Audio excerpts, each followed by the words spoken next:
ভাইয়ের গালি পাঠিয়েছেন। মিশরের বাদশা মুকাউকিস ছিলেন ধর্মে খ্রিস্টান।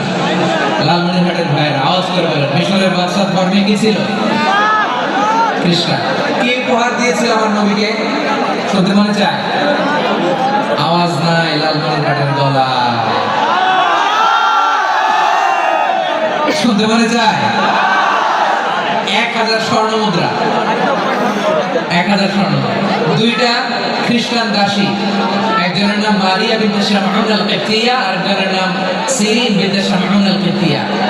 একজন খ্রিস্টান দাস 20 থান কাপড় জামা বানানোর জন্য, আমার নবী যেন তা সেলাই করে জামা বানাতে পারে এজন্য 20 থান কাপড়, 20 থান ফাইন গার্মেন্ট। সুবহানাল্লাহ বলবেন না? এরপরে একটা গাধা যেটার নাম ছিল রুফাই, আর একটা খচ্চর এটার নাম ছিল দুলদুল। খচ্চর চিনেন? গাধা আর ঘোড়ার ক্রসিং এ যে প্রাণীটা দুনিয়াতে আসে ওটা খচ্চর। এই যে সুপার পাওয়ার খ্রিস্টান বাদশার কাছে নবী চিঠি লিখলেন, ওই খ্রিস্টান বাদশা আমার নবীকে উপহার দিল। বিশ্ব নবীকে এই উপহারগুলো সানন্দে গ্রহণ করেছে। সুবহানাল্লাহ বলবেন না? তাহলে অমুসলিম কেউ যদি আপনাকে উপহার দেয়, হালাল উপহার হলে আপনি গ্রহণ করতে পারবেন।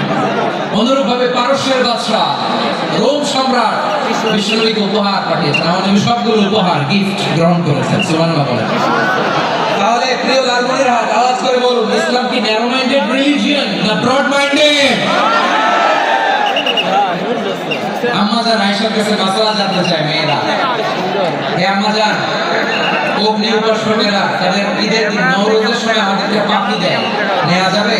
তিনি বললেন, ওরা জবাই করে দিলে নেওয়া যাবে না, কিন্তু ওরা যদি ফল এরকম খাবার দেয় কিন্তু নেওয়া যাবে। তার মানে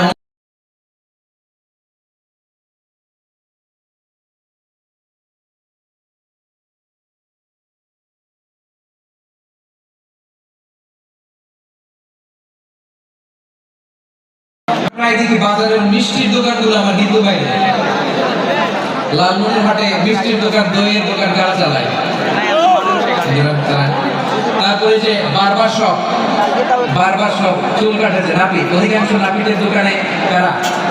আমার হিন্দু ভাইরা। আপনি চুল কাটতে পারবেন কিনা? পারবেন কিনা বলেন? পারবেন। তার দোকান থেকে দই মিষ্টি কিনতে পারবেন কিনা? হ্যাঁ, আমার মুসলিম ভাইয়ের দোকান থাকলে ওটার আমি বেশি প্রায়োরিটি দেব, ঠিক কিনা? কিন্তু যদি তাদের সার্ভিস নিতে চান, প্রোডাক্ট নিতে চান, পাবেন। তার দলিল সহিহ বুখারী, আমাদের আয়েশা রাদিয়াল্লাহু তাআলা ইশতারা রাসূলুল্লাহ সাল্লাল্লাহু আলাইহি ওয়াসাল্লাম মিন ইয়াহুদিন তুআমান ওয়া রাহানাহু দিরআহু মিন হাদিদ।